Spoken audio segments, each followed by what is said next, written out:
Every college has a tradition when it comes to their football team. Now, at LSU, one of those traditions is the number 18 jersey, which is handed to a player each season that embodies leadership qualities and championship intangibles. It hasn't been given to a quarterback since 2003 with Matt Mock. This jersey is a big deal. Now, it's now been given to Garrett Nussmeier. He's considered one of the best quarterbacks out there. Um, Mock was the last quarterback to wear the number, which started the tradition after he led the Tigers to the national championship that season. Um, so yeah, this is going to be a big deal for Garrett Nussmeier. Some people are saying that this could be Brian Kelly's year to win the national championship. LSU is an amazing team. Can't say anything bad about them. So let's take a look into this a little bit. And also hit like and subscribe if you don't mind. Here we go. Hey folks, this is Paul with Redneck Sports. I want to thank you for viewing my video. And I want to give you one thought process. There was a famous coach at the University of Tennessee by the name of General Robert Nealon. He had 6 maxims, but number 2 maxim is what everybody should apply to their life. Play for and make the breaks. When one comes your way, score. That's how to live your life right there. Now, looking just at his stats, everybody's seen his games. Last year, he threw 337 completions of 525 on attempts. So he's at 64.2% completion ratio. Threw for 4,052 yards. Had 29 touchdowns, 12 interceptions. So basically an interception a game. He was sacked 16 times. That's pretty rough on a guy. He rushed 34 times, had negative 38 yards, but got 3 touchdowns by rushing. So he's not a big deal when it comes to you've got to figure out what he's doing. But I mean, when you're taking a look at his stats, it doesn't just give you what is his leadership ability. When they beat Baylor, 24-34, 313 yards passing, had 3 TDs, 1 interception. Against Oklahoma, 37-17 win, 22 of 31, 277 yards, 3 touchdowns, no interceptions. Got sacked twice in that game against a pretty good defense. Uh, Bandy got him one time. He threw 1 touchdown in that game. Florida, where they lost, he got sacked 7 times, threw 1 touchdown, 27-47. Got sacked twice against Alabama. So Oklahoma had that good of a defense that they matched up. But Florida, they just crumbled that game. And Garrett Nussmeier was still working hard to get the numbers up there. So that means that this offensive line's got to hold for him. Well, the best way to do that is for him to be the leader that they need him to be. Because, it's something that they've got to build up.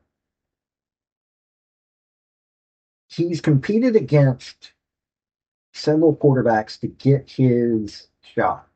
Competed against Miles Brennan, Arizona transfer Jaden Daniels in 2022, and Jaden Daniels went on to become the person. This is somebody who has got the experience, has fought to get where he wants to be, son of a former player himself. He was a quarterback himself at Idaho. went in the NFL draft, played for the Saints, Broncos, Colts, Bears, and British Columbia Lions. Then he turned to coaching. Currently, he's able to see his son because he's an offensive coordinator for New Orleans Saints.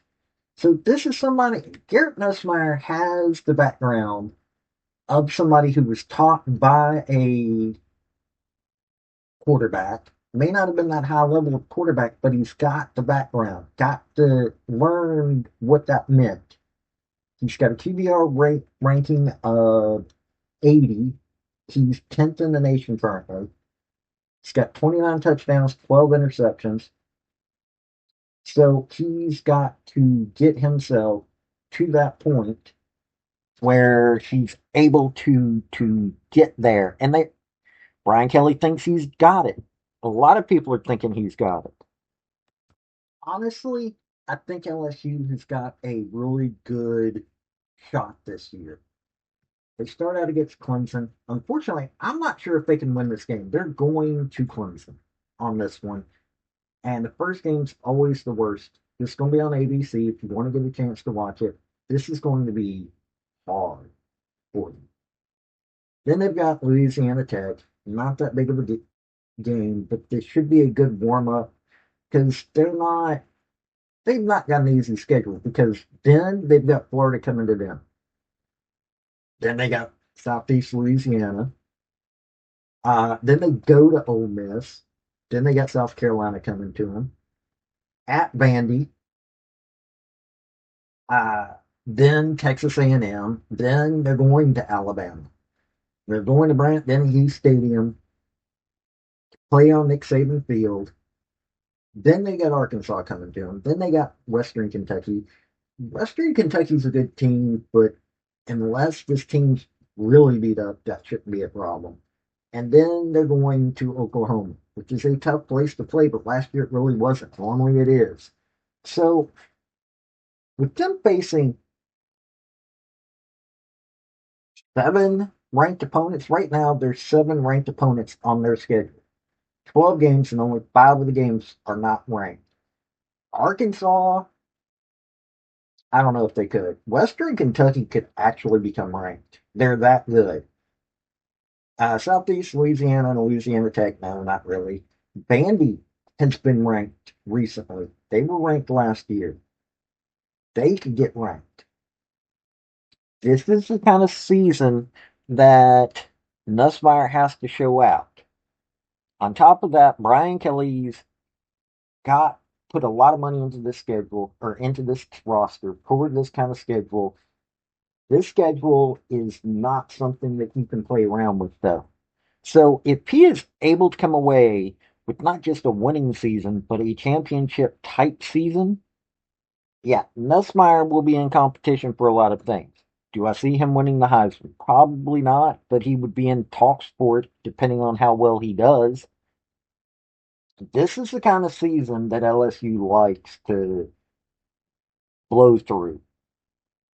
Brian Kelly, this could determine what they think of him at LSU as well. So Nussmeier getting the number 18 jersey, all that is a big deal. This is putting a lot on his shoulders. And let's see if he's worthy of it. This has been Paul with Redneck Sports. Y'all have a good day now. Bye. I want to thank you for watching my video. And if you like what you saw, like, subscribe, and comment. Y'all have a good day now.